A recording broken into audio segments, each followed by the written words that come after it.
The forbidden chamber, the corridor was dark, silent, and endless, filled with humming lights that seemed alive. The human, Ethan, had been working as a low servant on the alien mistress's ship for many weeks. He was told to clean, to carry heavy boxes, to do whatever work was given. He was careful never to make mistakes, because the mistress was known for her sharp tongue and cruel punishments. But that night, something strange happened. Ethan had been moving supplies, small containers filled with glowing dust. The alien guards barked orders at him, their voices harsh. He tried to follow, but he took a wrong turn. The passage twisted, narrower than the others. The walls pulsed faintly with light, almost as if veins ran through them. He felt uneasy but kept walking, hoping it would connect back to the main hall. Finally, he came to a door unlike any other. It wasn't made of steel or alien metal. It looked alive, its surface soft and glowing, as if breathing. He should have turned back, but something inside whispered to him,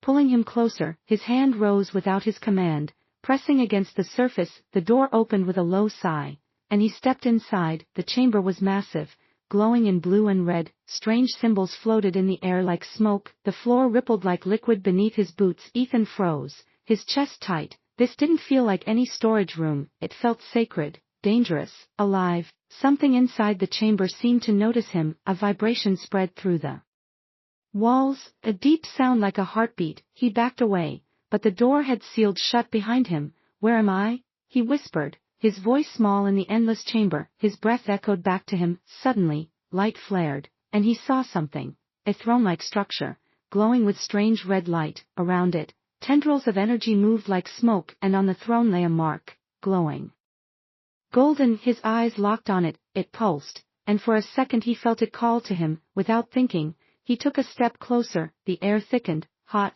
pressing against his skin. Sweat rolled down his face, but the pull was stronger, like invisible hands pushing him forward. He reached out his hand, trembling. His fingers brushed the golden mark.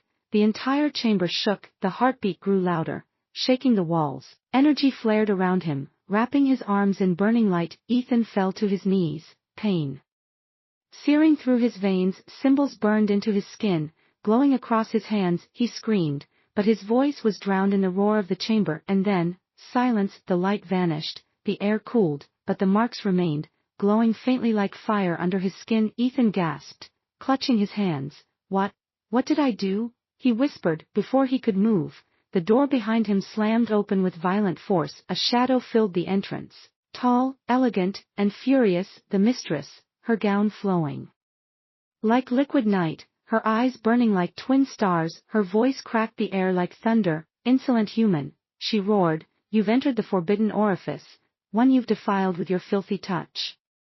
Ethan stumbled back. I didn't mean to. I got lost. But his words fell useless. She stepped inside, her power making the air itself bend. The walls seemed to tremble at her anger. Her gaze locked on his glowing hands, and for the first time, her fury mixed with something else. Fear. You touched it, she hissed, her voice breaking.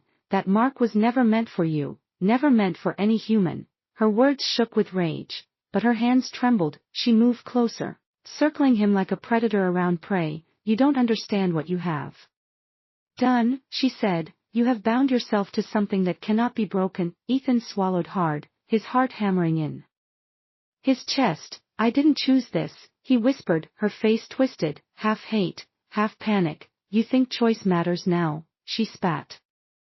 You have awakened the chamber, and now its bond is carved into your flesh. She raised her hand, and chains of energy burst from the walls, wrapping around Ethan. He struggled, but the more he pulled, the tighter they burned. The mistress leaned close, her lips almost at his ear. From this moment, she whispered with venom, you are mine. The chamber pulsed once more, as if agreeing with her words, and Ethan, trembling in pain and confusion, realized his life had just changed forever. He had entered the wrong place, but perhaps it was not by mistake. Perhaps it was fate, and fate had just chained him to the most dangerous woman he had ever known. The mistress's wrath. The chains burned against Ethan's skin as he struggled. No matter how hard he pulled, the glowing bands only tightened, digging into his arms and chest. His breath came short, every gasp heavy with fear. Above him stood the mistress, tall, fierce, her eyes glowing like two suns ready to consume him. Her long hair shimmered with blue fire as if the chamber itself gave her more power. You dare enter my chamber, she hissed, her voice echoing across the walls. You dare lay your unworthy hands on the sacred seal. Her words were sharp as blades, every sound carrying venom. Ethan tried to speak, but his throat was dry. I didn't know, he croaked. I was lost. Just lost. The mistress laughed, but it was not a laugh of joy. It was the bitter laugh of someone who saw a crime they could not forgive. Lost? She repeated, stepping closer. Humans always say they are lost when they are greedy, when they are foolish, when they cannot resist touching what belongs to others. Her hand lifted, and the chain tightened again, forcing Ethan to his knees. He cried out in pain, his arms pulled tight above his head. Sweat rolled down his face as he gasped for air. The marks on his skin glowed brighter with every heartbeat. The mistress's eyes darted to them, her fury mixing with unease. She spoke low, as if more to herself than to him. The seal. It should not answer to you. It should not burn in human flesh. Her anger flared again, and she slapped her hand across his face. The force was not human, it was alien, powered by energy that rattled his teeth and blurred his vision. You have stained the chamber, she growled. You have defiled its purity. Her words thundered with hate, but her steps slowed. Ethan noticed her hand trembled as she lowered it. Why, he thought. If she was so certain of her power, why did she look afraid? The seal chose me, Ethan whispered suddenly, his voice shaking. The words slipped from his lips before he could stop them. Her body froze, her eyes snapped toward him, wide with disbelief and rage. No! She screamed, her voice cracking through the chamber. You speak lies. The seal belongs to my blood, my family, my people. But even as she said it, the chamber pulsed faintly in answer. The walls glowed in rhythm with Ethan's heartbeat. The chains binding him flickered, struggling to hold. The mistress's rage deepened, and she raised her hand again. You will not leave this place alive, she swore, her voice trembling with fury. Ethan closed his eyes, bracing himself for pain. But as her hand descended, a shockwave burst from his glowing marks. The chains shattered, breaking like glass. Ethan collapsed to the floor, gasping for breath. The mistress stumbled back, her face pale with shock. For the first time, her voice broke. This cannot be, she whispered. The chamber protects you. Ethan looked up at her, fear in his eyes, but also something else, a spark of defiance. I didn't want this, he said quietly. But maybe it wanted me. Her anger returned like fire. No, she snapped, trying to hide her trembling. You are nothing but a filth. A human, a slave. The chamber does not choose slaves. Yet the chamber pulsed again, louder, stronger, its heartbeat shaking the ground. The walls rippled with light as if mocking her words. The mistress's hands clenched into fists, her nails digging into her palms. She turned away for a moment, hiding her face in the shadows. When she looked back, her eyes burned with deadly resolve. You will not live to tell anyone of this, she said coldly. The council will decide your fate, and I will make sure your death is slow. She snapped her fingers, and the chamber walls opened. Alien guards rushed in, their armor gleaming, their weapons glowing with energy. They grabbed Ethan roughly, pulling him to his feet. He tried to fight, but his body was weak from the pain and the glow of the seal. The guards dragged him out as the mistress followed, her gown flowing like dark smoke behind her. But even as Ethan was pulled down the corridor, the chamber behind him pulsed once more, a low, deep sound like a heartbeat calling his name. He glanced back, his chest tightening. Somehow he knew the chamber was not done with him, and neither was the mistress. As they entered the great hall of the ship, the mistress raised her voice for all to hear. This human has trespassed in the forbidden chamber, she declared. He has defiled the sacred seal, and for that, he will face judgment. The hall filled with gasps, whispers, and shouts.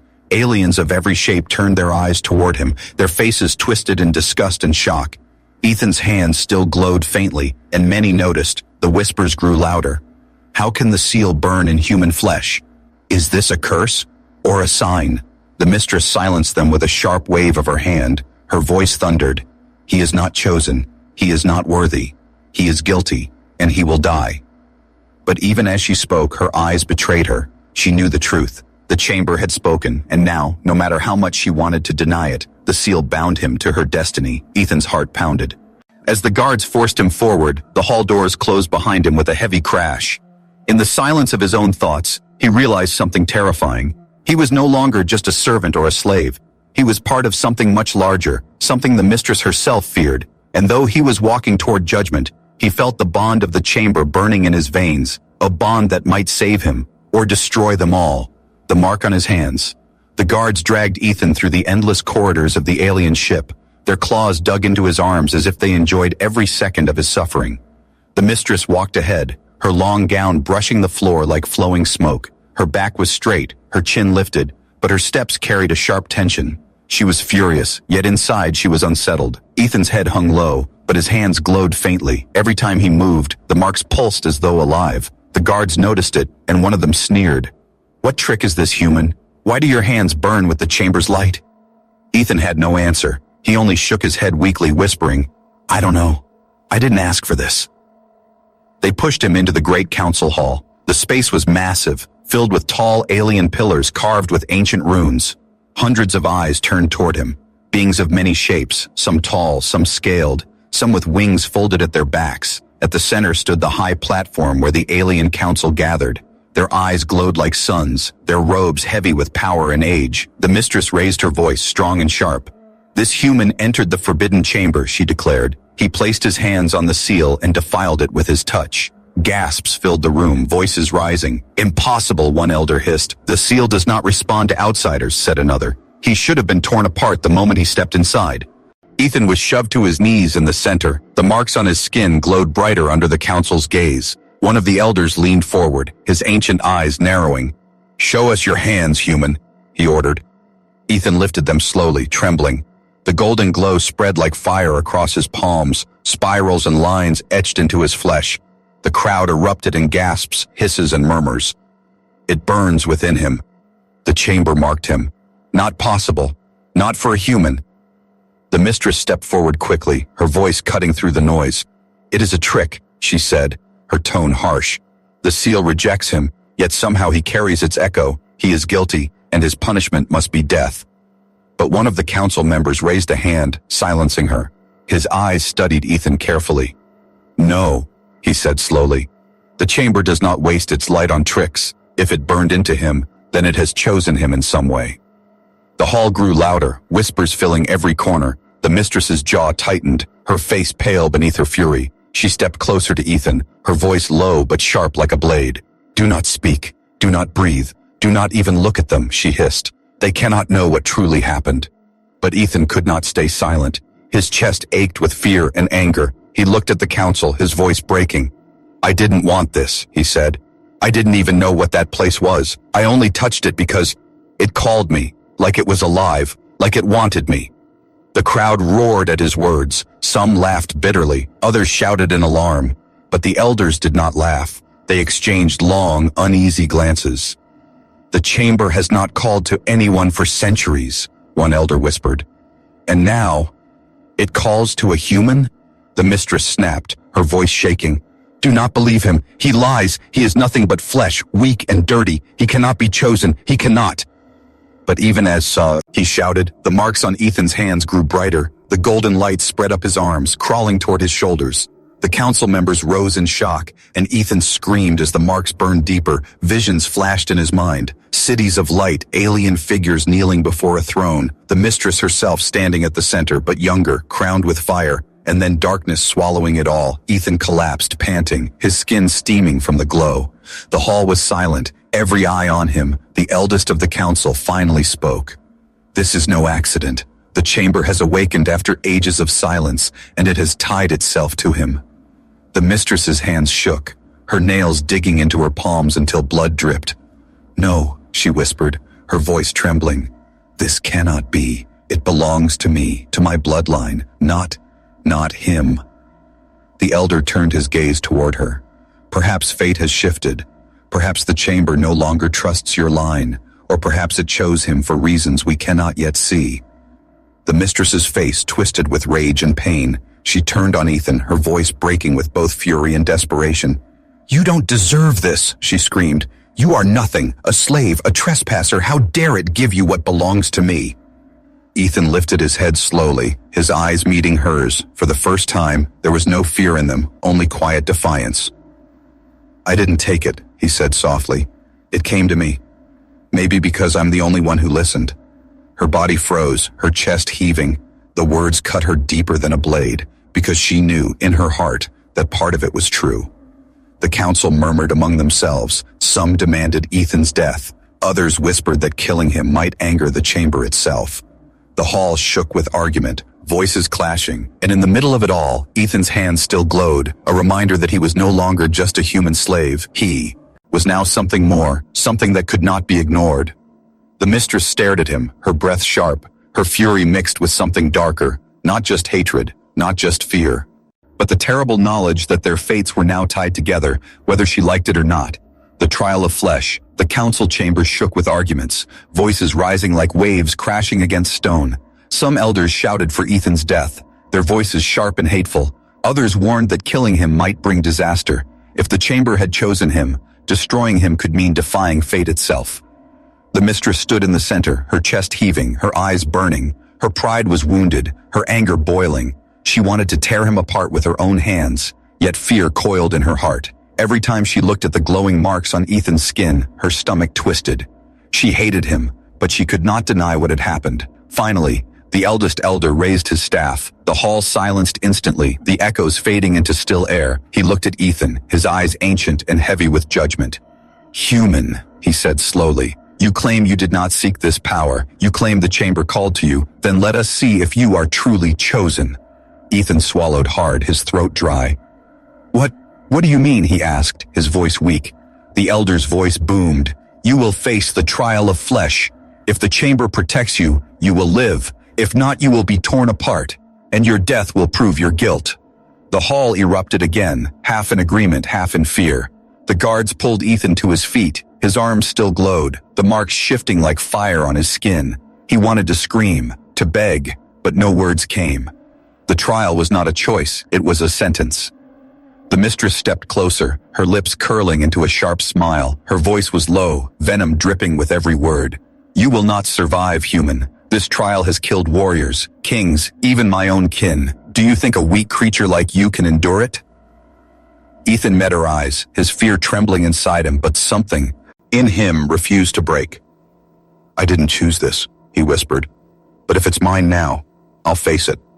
Her smile faltered, just for a heartbeat, for she heard truth in his words, and it unsettled her. The guards dragged him from the hall, the council following. They entered a dark chamber deep within the ship. The walls were lined with chains, hooks, and strange alien devices. The floor was covered in symbols that glowed faintly like embers. This was no trial, it was an arena of pain. The elder raised his staff again. "The trial of flesh begins," he declared. The symbols on the floor lit up, spreading fire across the room. From the walls, shapes emerged, shadows made of claws and flame. They were not alive, but not illusions either. They were born from the chamber's will, designed to test the one it had marked. Ethan stumbled back, his heart hammering. The creatures circled him, their eyes burning, their teeth dripping with smoke. The guards shoved him forward, leaving him alone in the center. "No weapon," one snarled. "No shield, only flesh against fate." Ethan's hands glowed brighter, the marks flaring with golden fire. He clenched his fists, shaking. "I can't fight this," he muttered, but the chamber pulsed around him, the ground vibrating as if whispering, "Stand." The first creature lunged, claws slashing. Ethan raised his arm in panic. Golden light burst from his hand, a shield of fire forming around him. The claws struck, sparks flying. The creature was thrown back, shrieking. Gasps filled the air. The council watched in shock. Even the mistress's eyes widened for a moment before narrowing again. "He resists," one elder whispered. "The chamber protects him," another said. But the trial was far from over. Two more creatures leaped at him, their jaws snapping. Ethan stumbled, barely holding the golden shield. The force sent him crashing to the floor. Pain shoot. Through his body, the marks on his skin burned hotter. It felt as if his flesh was tearing apart. "Get up," he whispered to himself. His vision blurred, sweat pouring down his face.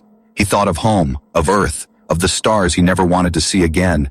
But now here he was, fighting for his life in an alien trial, and somehow he could not give up. With a cry, he pushed to his feet. The golden light surged from his hands, not just a shield this time, but a strike, a wave of fire that cut through the creatures. They shrieked, their bodies dissolving into ash. The chamber shook, its heartbeat echoing louder. The elders leaned forward, their voices tense. "It accepts him. It cannot be denied." Ethan fell to his knees, gasping. The marks on his hands dimmed slightly, his body trembled, weak and broken, but he was alive. The elder struck his staff against the floor. "The trial of flesh is complete," he declared. "He lives. The chamber has spoken." The hall roared in chaos. Some shouted in anger, others in awe. The mistress's face was pale, her lips trembling with rage. She wanted to deny it, to scream it was false, but she could not. The trial had spoken louder than her words ever could. Ethan looked up at her, his chest heaving, their eyes locked. For the first time, she saw not just a slave, but a man who had endured what her own people could not. Her heart twisted with something she did not want to name. He whispered through broken breaths, "You said I wouldn't survive, but I'm still here." The mistress's jaw tightened, her fury barely holding. She turned sharply, hiding the storm in her eyes. But inside, she knew the truth. The bond was real. And now, she was trapped with him, just as much as he was trapped with her. The mistress's secret. The trial chamber was empty now. The ash of the shadow creatures still clung to the floor like smoke after a storm. The council had left, their voices echoing down the corridors. Some whispered that Ethan was chosen, others swore it was a curse. But one thing was certain. The human had survived, something no one expected, not even the mistress herself. Ethan sat slumped against the wall, his body broken and shaking. Every muscle burned, every breath cut his chest like fire, but his hands still glowed faintly, the marks alive as though they breathed with him. He stared at them, trembling. "What are you doing to me?" he whispered. The marks gave no answer. Only a slow pulse of golden light. The heavy door opened with a hiss. He raised his head, expecting guards, but it was her, the mistress. She stepped inside, her gown trailing across the floor. Her eyes glowed softly, but not with anger this time. There was something else hidden in them, something she didn't want to show. Ethan forced himself to sit straighter. "If you're here to kill me," he said weakly, "do it fast." She stopped a few steps away, her lips twitching with a bitter smile. "If only it were that simple," she said, her voice cold but tired. "The trial should have torn you apart. It should have erased you. Yet here you are, breathing, glowing with what belongs to me." She moved closer, her shadow falling over him. Her hand trembled slightly as she pointed at his glowing skin. "You don't even understand what it means, do you?" Ethan shook his head, his voice raw. "No. All I know is that I didn't ask for it. I didn't want this, but it won't let me go." Her eyes softened for a heartbeat. She knelt in front of him, her voice low, as if the walls might hear. "The chamber you entered. It is not a place," she whispered. "It is a part of me, bound to my blood, bound to my body and soul. For generations my family has guarded it. It responds only to us. It should have answered only to me." Ethan froze, staring at her. "A part of you?" he asked slowly. She nodded, pain flickering in her eyes. "Yes, the seal you touched is the core of my line, the living bond that proves my right to rule. Without it, I am nothing but a pretender. It should have been mine, and yet, when you entered, it chose you instead." Her voice cracked.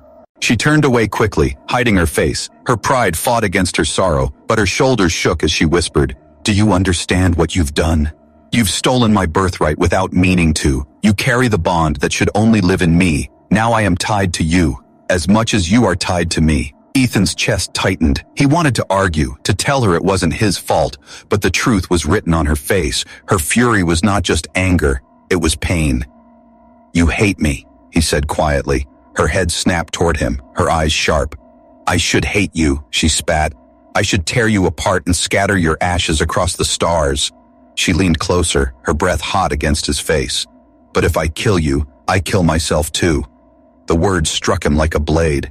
"What do you mean?" he asked, her lips pressed tight. "The bond is not a game," she said. "It is life and death. The chamber tied us together when you touched it. If you die, the bond tears me apart. If I die, you suffer the same. We are locked human, two bodies, one fate." Ethan stared at her, his heart hammering. "You mean, I can't leave?" Her eyes darkened. "No, you belong to me now." The words hung heavy between them. Neither of them wanted this, yet it had happened. She turned sharply, standing tall again. Her face was once more the mask of a ruler, cold and cruel, but her hands still trembled at her sides. She called for the guards, her voice strong again. "Take him to the lower quarters," she ordered. "Chain him, but do not kill him. He is mine, and his fate belongs to me." The guards obeyed without question. They dragged Ethan up roughly, but his eyes never left hers. He saw something in her face she didn't want anyone else to see. Not hatred, not just fury, but fear. Fear of what he had become, fear of what their bond meant. As the doors closed behind him, the mistress pressed her hands against the wall, her chest heaving, her heart pounding. For the first time in years, she felt powerless. The bond she had dreamed of holding had slipped into alien flesh, and now the human carried what should have been hers. She whispered to the empty chamber, "Why him? Why not me?" But the walls gave no answer, only a low, steady pulse, the same heartbeat that now lived in both of them. The binding awakens. The lower quarters were damp and cold. Chains hung from the ceiling, rusted but still strong. The guards shoved Ethan inside, locking his wrists in glowing cuffs that burned against his skin.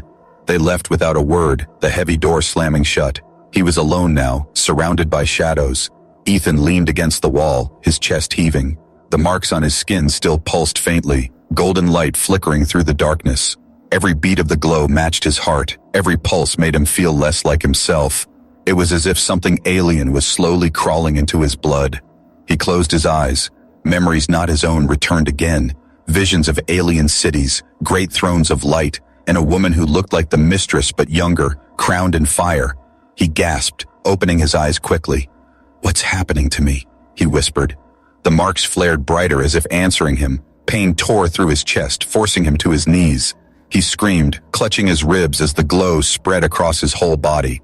The door burst open. The mistress stormed inside, her face pale but her eyes blazing.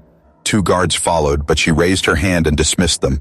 They hesitated but obeyed, leaving her alone with him. She stepped forward, her voice sharp but trembling. "It's happening already," she muttered. "The bond is waking inside you, the binding awakens." The lower quarters were damp and cold. Chains hung from the ceiling, rusted but still strong. The guards shoved Ethan inside, locking his wrists in glowing cuffs that burned against his skin. They left without a word, the heavy door slamming shut. He was alone now, surrounded by shadows. Ethan leaned against the wall, his chest heaving. The marks on his skin still pulsed faintly. Golden light flickering through the darkness. Every beat of the glow matched his heart. Every pulse made him feel less like himself. It was as if something alien was slowly crawling into his blood. He closed his eyes. Memories not his own returned again. Visions of alien cities, great thrones of light, and a woman who looked like the mistress but younger, crowned in fire. He gasped, opening his eyes quickly. "What's happening to me?" he whispered. The marks flared brighter as if answering him. Pain tore through his chest, forcing him to his knees. He screamed, clutching his ribs as the glow spread across his whole body. The door burst open. The mistress stormed inside, her face pale but her eyes blazing. 2 guards followed, but she raised her hand and dismissed them. They hesitated but obeyed, leaving her alone with him. She stepped forward, her voice sharp but trembling. "It's happening already," she muttered. "The bond is waking inside you." Ethan looked up, his face twisted in pain. "You knew this would happen," he gasped. She nodded slowly, her lips tight. "Yes, I told you the chamber tied us together, but it is more than that. It is not just a chain, it is a flood. The seal pours knowledge, power, and memory into whoever it marks." Her eyes burned into his. "You are feeling it now, aren't you? The visions, the voices, the memories that aren't yours." Ethan shivered. "Yes," he whispered. "I see things. Your people, your throne, your crown. It's like I've lived a life I don't even know." The mistress's face hardened. "That life was supposed to be mine," she hissed. "It was meant for me. The chamber should have given me the bond, the power, the knowledge of my ancestors, but instead, it chose you, a worthless human." Ethan forced himself to stand, though his legs shook. "Maybe it didn't want a queen who only rules through fear," he said quietly. Her hand shot forward, grabbing his throat. Her nails dug into his skin, her eyes blazing with fury. "Do not speak as if you know me," she growled. "You are nothing but a thief of fate." But as she held him, the marks on his skin flared again. Golden light spread from his chest to hers. Her hand trembled, her breath caught. She gasped and stumbled back, clutching her own heart. The bond pulsed between them, alive, undeniable. She stared at him with wide eyes. Her voice shook as she whispered, "The seal. It flows through you into me." She looked down at her hands, which now glowed faintly with the same golden fire. For the first time, her pride cracked fully. She whispered in disbelief, "We are sharing it." "I feel it too." Ethan rubbed his throat, coughing. He met her gaze, his voice ragged. You said it tied us together. Now you see it yourself. Whatever this is, it's not just mine. It's ours. Her lips trembled, her eyes darting away. No, she whispered. It cannot be ours. It belongs to me, always to me. But her words sounded hollow, weak, because she could feel the truth burning inside her chest. Suddenly, Ethan dropped to his knees again, the visions returning stronger. He saw battles, alien kings slaughtered, cities burned, and the chamber crying out, waiting for someone worthy. He saw the mistress as a child, crying alone in a dark hall, ignored by her people, her crown too heavy for her small head. Ethan gasped, clutching his head. They left you alone, he whispered. They never loved you. They only feared you. Her eyes widened in shock. She stumbled back, her voice shaking. How do you know that? Ethan looked up, his eyes glowing faintly golden. I saw it. I saw you. Silence filled the room, heavy and sharp. The mistress's hands shook as she stared at him, her anger warred. With something else inside her, fear, sorrow, and a pain she thought she had buried long ago, the bond pulsed again, stronger this time. Both of them gasped, clutching their chests. The chamber's heartbeat roared inside them. Ethan felt it like a living fire. The mistress felt it like chains wrapping tighter around her soul. She whispered through trembling lips. It's only the beginning. The binding awakens, and once it is complete, there will be no me, no you, only us. Ethan's stomach turned cold. He had fought to survive. He had endured chains, trials, and pain, but the thought of losing himself, of becoming something not human, terrified him. The mistress's face hardened again. She stepped closer, her voice low. You will not escape this, human. You belong to me, and when the binding is complete, you will carry my throne, my power, my curse. Ethan met her eyes, his voice quiet but steady. Maybe I don't belong to you. Maybe we belong to each other. Her lips parted but no words came, for the chamber pulsed again, as if laughing at them both. The golden glow filled the room. Two enemies chained by fate, two souls being forced into one destiny.